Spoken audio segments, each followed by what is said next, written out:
특히 자신의 며느리까지 범하여 이에 충격을 받은 아들이 목을 매 자결할 정도로 그는 인간 말종으로 비판받았다.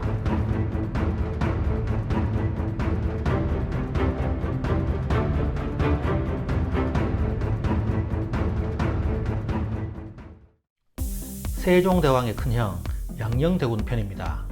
1394년 태조 때 태어나서 1462년 9월 7일 세조 때까지 68세를 살았다. 양녕대군은 한성부에서 조선 3대 임금 태종과 원경왕후 민씨 사이에 7남 4녀 중 넷째 아들로 할아버지 이성계가 조선을 개국한 지 2년 만에 태어났다. 양녕대군은 위로 세 형들이 줄줄이 요절하여 태종과 원경왕후가 상심이 크던 중 결혼 12년 만에 겨우 얻은 아들이자 7번째 자식으로 그도 형들처럼 요절하지는 않을지 걱정하며 끔찍이도 아꼈다고 한다. 사실상 태종의 모든 자식 중 가장 사랑했던 아들로 일반적인 장남에 대한 애정 이상의 깊은 사랑으로 길렀던 자식이었다. 밑으로 5남 효령대군, 6남 충녕대군, 7남 승녕대군이 태어난다. 양녕대군의 휘는 제2다. 10세인 1404년 왕세자에 책봉되고 13세인 1407년 광산 김씨 김한로의 딸과 혼인하였다. 양녕이 세자로 책봉된 뒤 대군 시절 스승이던 개성군 이래가 세자와 그의 동생 효령대군, 충녕대군을 가르쳤으나 양녕은 수업은 뒷전이고 참새나 바깥 풍경을 보며 다른 생각을 하였다 한다.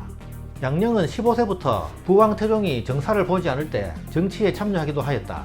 양녕은 결혼 3년 후인 16세경부터 다른 여자에게 눈을 돌리기 시작하였다. 16세인 1410년 명나라 사신 접대 연회장에서 봉지련이라는 기생이 눈에 들어와 연회가 끝난 후 시종 둘을 앞세우고 그녀의 집에 몰래 찾아가 사통한 후 그녀를 궁중으로 불러들였다. 이 소식을 들은 아버지 태종은 같이 갔던 두 시종을 곤장을 치고 봉지련을 옥에 가둬버렸다. 이에 양녕이 시금을 전폐하자 태종은 세자가 상사병이 날까 걱정되어 봉지련을 풀어주면서 동궁 출입을 금지시켰다.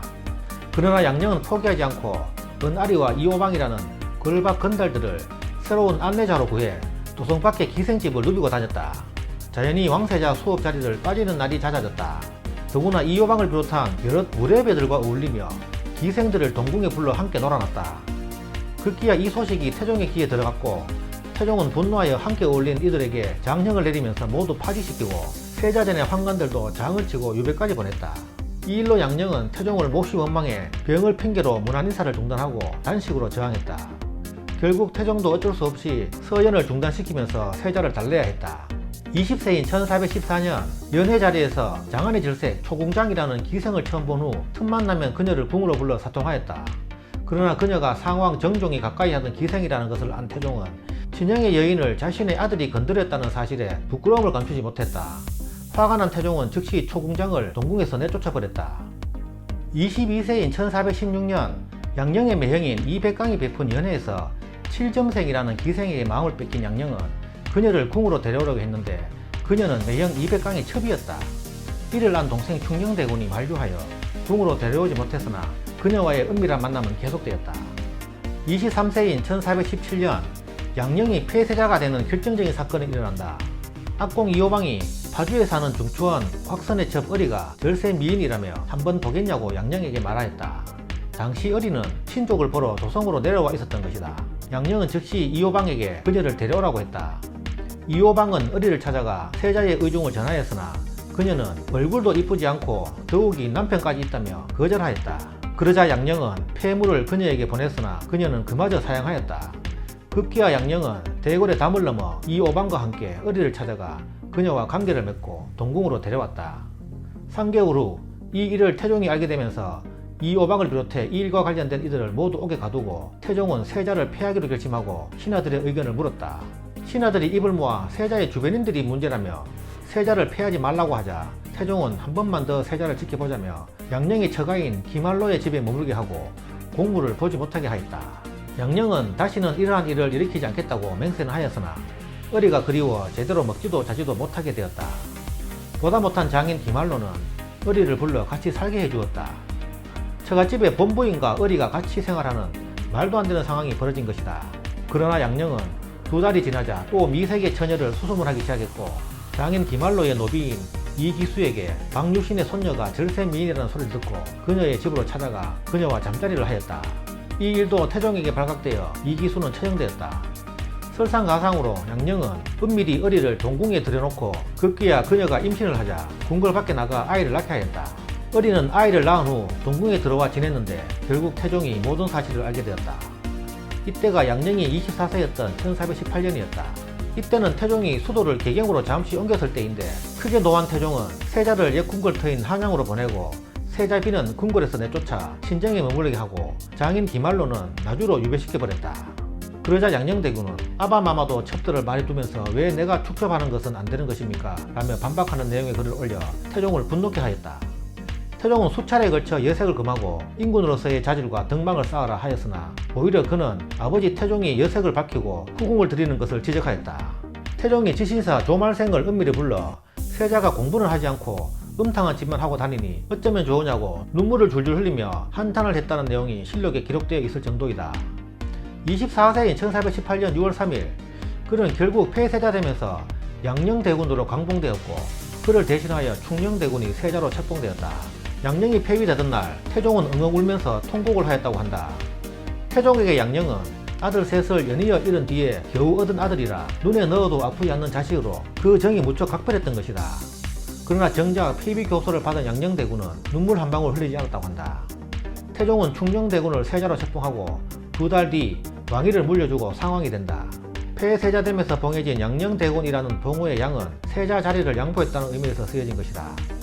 폐세자 후 양녕대군의 악행은 더 심하여 밤에 담을 넘어 도망가고 남의 첩을 빼앗으려 하는 등 온갖 사고를 치고 다녔다.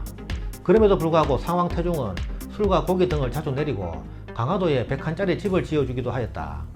그리고 신하들이 그를 골로 부르는 것을 반대하자 태종은 양녕을 밤에 몰래 불러서 얼굴을 보기도 하고 매까지 하사하면서 하고 싶은 대로 하면서 살게 했다. 이후 출궁을 청하는 상소가 거듭되자 태종은 하는 수 없이 출궁을 명하였고 신하들이 멀리 보내라고 청했지만 당시 사이가 안 좋던 원경왕후 핑계를 대면서까지 조선과 가까운 광주로 보냈다. 양녕대군이 종묘사직에 누를 끼친 죄인이었음에도 불구하고 동궁전에서 쓰던 기물들을 모두 딸려보냈고 수발을 들 여자종 13인과 남자종 10여인을 데리고 가게 하였다. 그리고 일상에 쓰던 여러 가재 도구도 다 가지고 가게 하였고 생활비까지 줘가며 사는데 부족함 없이 해주었으며 신하들이 참수하라고 했던 어리까지 광주로 같이 보내주었다. 그 뒤 양녕대군은 팔도 각지를 유랑하며 사대부, 풍류계, 기녀들과 사귀면서 일생을 마쳤다.